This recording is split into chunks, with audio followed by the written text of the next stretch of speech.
What's up, guys? In this video, we're going to cover all things overemployment and job stacking. We're going to break down what it is, who it's for, how to get the most out of the experience, what are the top pitfalls, the misconceptions, the things that go wrong to make it not work for people, all this and more. It's going to be the complete guide to set you up for success and even figure out if job stacking is right for you in this video. Before we get started, my name is Delaney William. I'm the founder of Elevated Tech, and we specialize in helping people get remote jobs, scale their remote income, and stack remote jobs to reach financial freedom in years, not decades. We're the biggest company in the space doing it. Personally, I grew my corporate income from 80K to 390K per year, working 3 product management roles remotely all at the same time. I then pivoted to this company. We've helped over 120 professionals from Meta, Airbnb, Netflix, Google, and more scale their remote income and build the systems to land remote jobs with very powerful AI systems. Let's jump in. And if you're interested in overemployment, job stacking, or just growing your remote income during this very volatile economy, I highly encourage you to subscribe because we drop a brand new video every week for this exact purpose. Now, let's do it. What is overemployment? What is job stacking? Let's start here. Overemployment or job stacking is the concept of working multiple remote jobs at the same time. Yes, traditionally this would mean W-2, but it could also mean contract. Theoretically, it's any role that requires 40 hours of work per week for you. Can you technically do this with part-time work? You absolutely can. For us, we don't really see the benefits because if you're being paid for part-time work, the employers are usually way more laser focused on how many hours you're working, and it's way more restrictive. We want you to get as efficient as possible in a 40-hour per work week job so that they pay you that much money, but you get the job done in way less time. They get a positive return on investment and everyone's happy and you're rewarded. If you're working a part-time role, they're likely paying really close attention to your hourly rate and really watching you like a hawk, and it doesn't really tend to make as much sense, but it's still possible. Why do people pursue overemployment or job stacking? Largely because A, the job market is quite unstable. People who are really dedicated to their companies tend to lose their jobs quite easily and are left without a paycheck for potentially 6 months. And that's a pretty scary position to have you and your family in. So people pursue job stacking as a way to not only set themselves up with a really strong financial foundation. You don't have to start a company and take on all the risk of being an entrepreneur. You can just use the skill set you've been trained for and earn $200,000, $300,000, $500,000 and set your family up for a really great future without so much chaos. Plus, when we look down the barrel at the next 20 years of the economy, we have AI that will likely disrupt a lot of the work industry. We have trade wars heating up between the US and China and the global market. There's a lot of uncertainty. So the ability to save even extra $20,000, $30,000 could make a huge difference for families in the long run. Now, what are the risks and challenges associated with job stacking? There are very, very few instances where there are severe consequences. I do want to lay out some of them. Some people who are federally employed and they have security clearance access and they're caught job stacking and they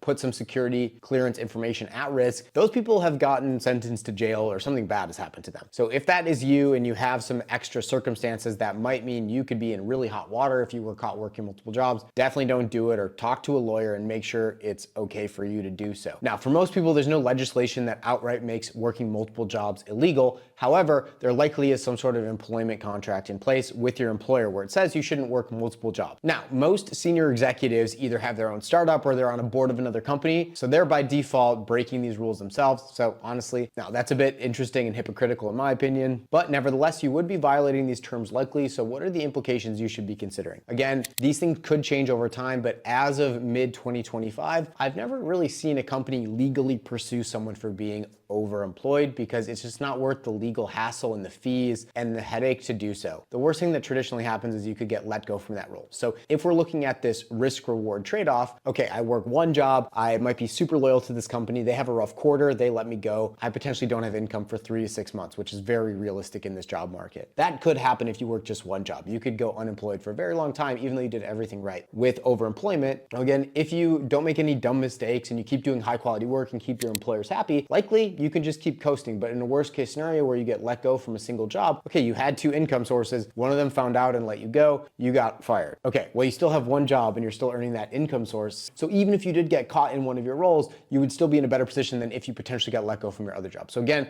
there is a risk reward scenario here, a pros and a cons trade-off. Many people who are going to be extremely risk averse might be a little scared to do that, but it's just like, hey, what else could happen? We work with so many people month over month who get let go and don't have income, and it's a really tough place to be in. So being able to have 2, 3, 4 income sources and that make you really protected in case anything were to happen is a really healthy place to be, as long as you do really high quality work. So what type of roles work really well for job stacking? Any role that can be done remote is definitely a candidate for it. If you're not remote, the first step would be to get remote, so then you can pursue job stacking. So it's not always the easiest place to start, but it can be done for almost everyone. The best way to do this is to go to LinkedIn and filter filter for jobs, all remote, and search in the last 30 days to get a sense for how many of those jobs have been posted in the last month. That gives you a better sense of volume. Any field where there are a lot of remote jobs tends to be easier. We usually look at senior manager level roles and below, because senior management, director and above, those people have way more scrutiny. Their schedules tend to be way more intense.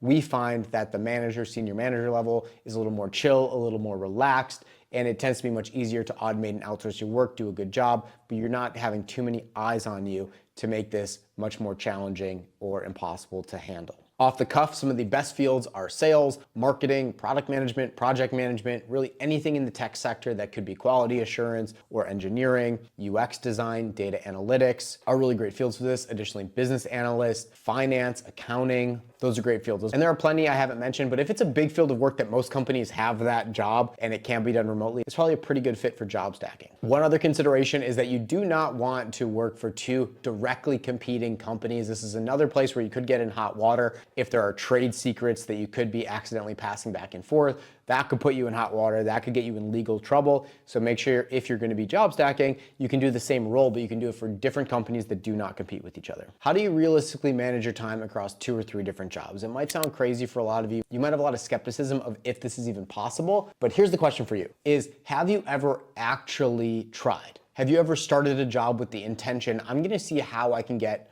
all this work done in as little time as possible. I'm gonna try to get my job done in 15 hours a week. Most of you probably haven't. You've probably been conditioned to, well, I'm supposed to work 40 hours a week and I don't really have anything else to do, so that's what I'm going to do. That's the mindset people have, and that's one of the biggest mental blocks that prevent people from getting to the place where they're earning 2, 3x what they're used to earning, because they have limited beliefs on what's actually possible. So if you can even accept the possibility you can do it, then you get to start with trial and error and making it happen. There are 3 main ways you can become more efficient in your role. You can use AI, which is a huge buzzword. You can use ChatGPT. You can build a custom ChatGPT bot that's trained on your job data. There's plenty of other AI agents being launched every single day that help you with unique use cases. So pretty much anything in the corporate world can be supported with AI. Number 2 is outsourcing. This looks like hiring a personal assistant from the Philippines for maybe $4, $5, $6, $10 an hour, depending on the level of skill you need, and having them support you with your day-to-day tasks. And 3 is the least sexy, using your EQ, your emotional intelligence, to become a leader that rallies everyone on your team behind the concept of efficiency. Hey guys, why are we doing this 2-hour meeting every Thursday? This could just be a Slack update. Hey, I want to delegate and empower you guys to really own this end-to-end section of the project, meaning you don't actually have to do it, and they get to learn skills and get to grow and feel a sense of empowerment, etc. Things like that. So once we're committed to how do we get our job done as efficiently as possible, we start seeing so many opportunities to slowly chip away at the amount of time we're pouring into our job. How about calendar management? There are so many tips here, but to give you a high level tip, it's just making sure all your calendars are synced. If you can do that, you can protect your time and you can minimize the amount of times you're on 2 different meetings at the same time. An easy way to do that is to be the person who's owning the calendar invites, saying, hey, let me take this off your hands. I'll manage this. I know it's a little bit of work, so let me take that off your hands. If you're the one managing the invite, in case something happens, you can switch it to another time that everyone's available. And as long as you have a really good will and you build a lot of social capital in your teams and people don't see you as a slacker, then you have way more opportunity in the off chance that 2 meetings do overlap, that you can get it shifted and come up with some excuse that no one's gonna bat an eye at. If you're watching this and you're like, okay, this seems cool, but it still feels super unrealistic and there's no way I can do it, totally valid. At the end of the day, you're the only one that can really change that belief system if you are even interested in pursuing this. But let me give you a few examples of people who have figured this out and grown their remote income 2, 3, 4x. Let's start with myself. I was earning $80K as a product manager working for a big, boring healthcare company. Within 3 months of starting this process for myself, I landed my second offer at $160K for an e-commerce brand. And then another 5 months later, I took 2 months off to just get dialed in the role, started my search again. And then within 3 months of that, I landed another role at a company for 150,000. So 80, 160, 150 totals to 390. That's almost a 5x increase of salary, and that's all within a single year of effort. I have another client in the data analysis field who grew her income from 1 job at 150K to 3 jobs at 480K. So she blew me out of the water by 90K, which is awesome to see. I'm super happy for her. and she's totally crushing it. And we helped Heather land an awesome 6-figure remote role in the security field. Now, you may have more questions. This was really just an introduction to cover some of the main questions related to job search. And now, if someone wanted to pursue job stacking, what would be the best way to do it? Really, all you need to do is dial your job search. If you can have a job search that is automated and working on your behalf, so you're freed up to A, do your job, but also focus on more high leverage things, that is the best way to scale your remote income. So how do you do that? One, get clear on the right job title. If you're going after the wrong job title that is not optimized, meaning there are not at least 1,000 new jobs posted monthly for that role, it may be a bit more challenging. If you have at least 500 posted monthly remotely, okay, that could work. Anything below that is going to be quite challenging to hit the numbers you need to get enough consistency with interviews to gain serious momentum. But once you have the right job title, it's about optimizing your resume and your LinkedIn and your portfolio to become not just a viable candidate, but the perfect candidate for that role. So if we take the product manager example, you need to have the buzzwords and keywords for product management roles that are baked into all the different job postings out there into your resume so that the AI system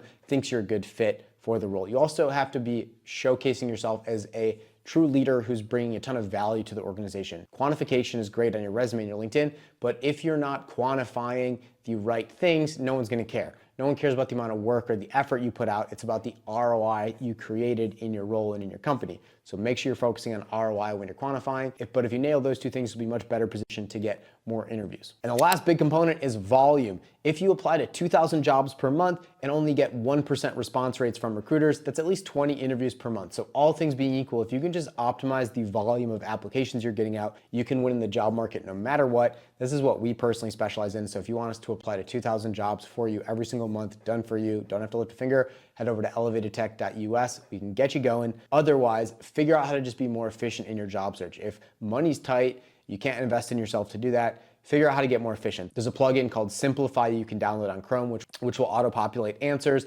into the application form, cutting down the time it takes for you to fill out long form applications. You can do easy applies. There are some AI softwares out there that automate the application process. We have a really great one internally, but a lot of the ones on the market are pretty heavily capped, like meaning you can only get out maybe 100 applications a week or something, or probably even less. So don't necessarily recommend those, but do what you can to become even more efficient and get out as many applications as you can. If you have a good resume and a good LinkedIn and you optimize the volume of applications you're getting out, everything will start to fall into place. You'll book at least a few interviews a week and the offers will start coming in. And the best thing is once you start the job, you can keep the system rolling so that even though you're onboarding and getting into a job, you can still take a few interviews a week and ultimately then stack your second or third job on top of that. So hopefully this is helpful for you to better understand job stacking, getting started on your job stacking journey. And again, if you need support, head over to elevatedtech.us. We're happy to help you get started on your job stacking journey.